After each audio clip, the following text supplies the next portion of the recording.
கிறிஸ்துவுக்குள் மிகவும் பிரியமான சகோதர சகோதரிகளே, இயேசு கிறிஸ்துவின் நாமத்தினாலே உங்கள் யாவருக்கும் எனது அன்பின் நல்வாழ்த்துதலையும் வணக்கத்தையும் தெரிவித்துக் கொள்கிறேன்.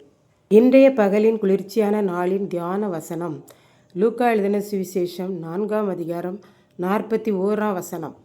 பிசாசுகளும் நீர் தேவனுடைய குமாரனாகிய கிறிஸ்து என்று சத்தமிட்டு அநேகரை விட்டு புறப்பட்டது. அவரை கிறிஸ்து என்று பிசாசுகள் அறிந்திருந்தபடியால் அவர் அவைகளை பேச ஒட்டாமல் அதட்டினார். இயேசு இந்த உலகத்தில் வாழ்ந்த நாட்களில் மக்கள் ஒருவருக்கொருவர் யாருக்கெல்லாம் பிசாசு பிடித்து கஷ்டப்படுகிறார்கள் என்பதை அறிந்து அவரிடம் கூட்டிக் கொண்டு மாலை பொழுதிலே வந்தார்கள் என்று பார்க்கின்றோம். பிசாசுகள் இயேசுவை பார்த்தவுடன் அவரிடம் நீர் தேவனுடைய குமாரனாகிய கிறிஸ்து என்று சத்தமிட்டு கூறினதால் அவைகளை இயேசு அதட்டி விரட்டினார் என்று பார்க்கின்றோம். இன்றைக்கும் எத்தனையோ மக்கள் நம்மை சுற்றி பிசாசு பிடியினால் கஷ்டப்படுவதை பார்க்கிறோம். பார்த்து அப்படியே நாம் சென்று விடாமல் அவர்களுக்காக திறப்பிலே நின்று ஜெபிப்போம். ஆசீர்வாதத்தை நிச்சயம் ஆண்டவர் அந்த மக்களுக்கு கொடுப்பார். இப்படித்தான் ஒரு வாலிபனுக்கு பிசாசு பிடித்திருந்தது.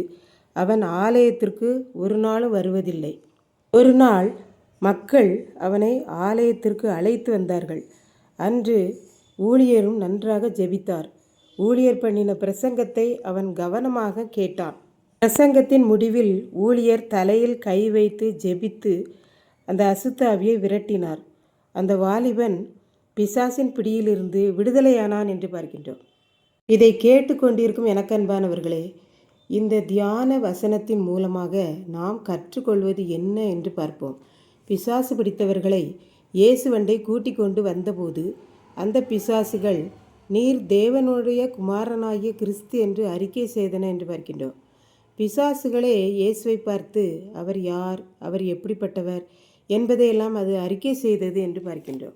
இன்றைக்கும் ஆலயத்துக்கு செல்லுகிற நாம், ஜெபிக்கிற நாம், இந்த இயேசுவை நாம் எப்படி அறிக்கையிடுகிறோம், அவரை நம் மனதில் எந்த இடத்தில் எப்படிப்பட்டவராக வைத்திருக்கிறோம் என்று ஆராய்ந்து பார்ப்போம். அவரை நாம் தேவனுடைய குமாரனாக பார்ப்போம். அவரை கிறிஸ்து என்று நாம் அறிக்கையிடுவோம். கர்த்தர் தாமே இந்த செய்தியை ஆசீர்வதிப்பாராக. ஆமேன், ஆமேன். ஜெபம். அன்பின் ஆண்டவரே, இந்த அருமையான நல்ல நேரத்திற்காக நன்றி செலுத்துகிறேன். இந்த நேரத்திலும் இதை கேட்டுக்கொண்டிருக்கும் அருமையான பிள்ளைகள் ஒவ்வொருவரும் உம்மை தேவனுடைய குமாரன் என்று கிறிஸ்துவானவர் என்றும் அறிக்கையிட உதவி செய்தரலும். இயேசு கிறிஸ்துவின் நிமித்தம் வேண்டிக் கொள்கிறோம் பிதாவே. ஆமேன்.